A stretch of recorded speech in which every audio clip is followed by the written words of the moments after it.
Hello everyone and welcome back to Project Fern, and today I'm going to be showing you around my Land Rover Discovery 3. Let's start off with a good loop around the car and then we'll get stuck into what's wrong with it, because there's always something wrong with every car. This is a Land Rover Discovery 3 TD V6 at 2.7. It is an XS and I've not a clue what that meant the car got. But it is a 2007, it costs about £8,000 a year to tax, and it is a manual. I know a lot of people will be saying, oh, what's happened to the Berlingo and stuff. I've still got the silver Berlingo. I'm just driving this daily while Jeff's got it at Charlie Street Garage, because it's having two new front wheel bearings put on it and some hubs. I'm going to do a video on that as soon as I get it back. So this car I've had for about 7 months. I've had it since December. As soon as I bought it, I just got it transported straight to Jeff's because it wasn't safe to drive. The suspension had packed in on it, which I believe is a common problem on these. So he's been doing plenty of work on it. So what I've had done to it basically is, the issue with the suspension was that there's a diesel heater on this car underneath the bonnet here, and it's got a little exhaust that comes off it, and the flexi bit on that had snapped, which let the hot gases come out and melt one of the pipes on the suspension, which caused all the air to leak. So we thought that fixed that. Underneath on the MOT they knocked it for corrosion, which is an issue with these, but I got under there, it's pretty solid. I knocked all the surface rust off, which I'll put some pictures on now, and I cleaned it all up, and then I've lano guarded it as well. That product's brilliant, really good value for money.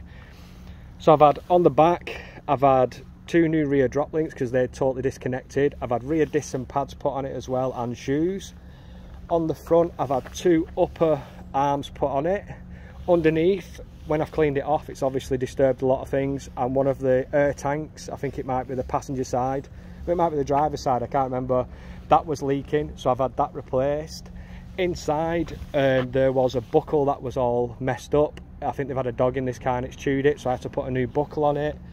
And then I think that's about it in terms of what I've had to spend on it. I got it pretty cheap because obviously the suspension issue.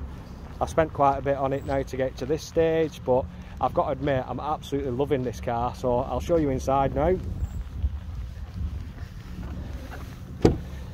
I've not cleaned it in here because I've not had time to, but it's got the cloth interior which is heated. It's got the climate control. I think it needs a regas. The other day it did stop working and then it just randomly started working again, but there is a leak that's coming in onto this side.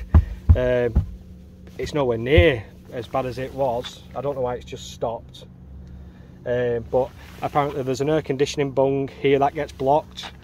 You can see where it's going a bit tatty there, but it's just a case of getting the seats out and giving it a good clean.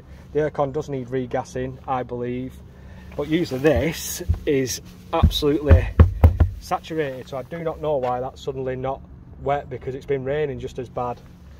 Could do with a new gear lever gator. But that's basically inside. This car's done 222,000 miles and you would never ever guess it drives absolutely mint. Another place where they can leak is on this A-pillar here. There is like a recall that Land Rover do where you replace the clips, you cover up a hole, you snip a bit off the trim, which I've got the clips for and I'll be doing. But then if you look there, you can see that the scuttle panels come away a little bit, the clips are off that, so I'm going to clip that in, I'm going to tape it up, I'm going to replace these and see if it dries itself out, and then if that is the case, then I know that that's where the problem's coming from.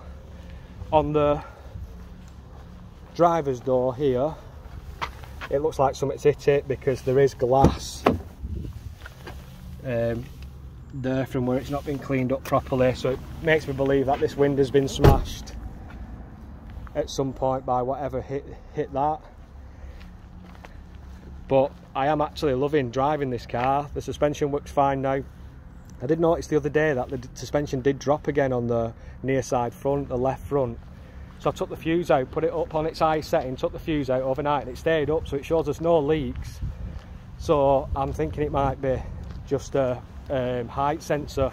Well, I'm hoping it's just a height sensor. So it's just a quick walk round of this car today. Oh, central locking doesn't work either, I forgot to say that. But what I'm going to do is I'm going to get it all cleaned up properly and start getting stuck into some jobs, because at the moment I've just got it piled with stuff. I've got dog's blanket on back seat there, the dog loves this car. And then in the boot I've got some old jiu-jitsu stuff and the ladders and that, but let me get it all cleaned up. I've not had time to properly mint it up yet or anything, but it is a clean car, good service history with it, timing belts done when they should have been serviced, etc. So I'm going to drive this for a few months, make sure everything's alright, and then start spending a little bit more money on it. But I just thought I'd show you this car as well and show you what I've been up to, what I've been buying, and the videos are going to start coming through again now, especially when I get stuck into the 206 GTI. This car, I forgot to say as well, I'm getting like late 20s, 30s to the gallon. I think it's 32 it says on the thing, 32 to the gallon I'm getting out of it, which is phenomenal really, seeing as people think the gas guzzlers. The only problem is, I think after a certain year, maybe 06, they went from about £300 a year to tax to £680 I think it is to tax this, which is a lot of money, but I think they're a lot of car for the money as well. I think this one stands me at about £3 with everything that I've spent on it as it sits here now. I'm not sure if these wheels are standard on it, but they do look a little bit better than the usual ones that I see on the car. Tow bar on the back as well. I love this shape.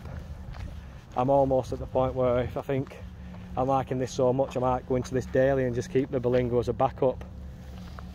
But let me know what you think of the Land Rover, whether I'm doing the Berlingo dirty, because I've drove them thing for about 7 years now. But yeah, that's my Land Rover Discovery 3. Well, there you go, that was a quick walk round of my Land Rover Discovery 3. Not the most in-depth video on it. I want to get used to driving the car a little bit more, get to know it inside out before I start making major comments on it. Obviously I know the Berlingo's inside out, so I can make videos on them all day. But this is the first Land Rover I've owned, and I've got to admit I absolutely love it. I love being set up really high. It feels really safe, it's got good power. I think they're about 180 brake horse, these ones.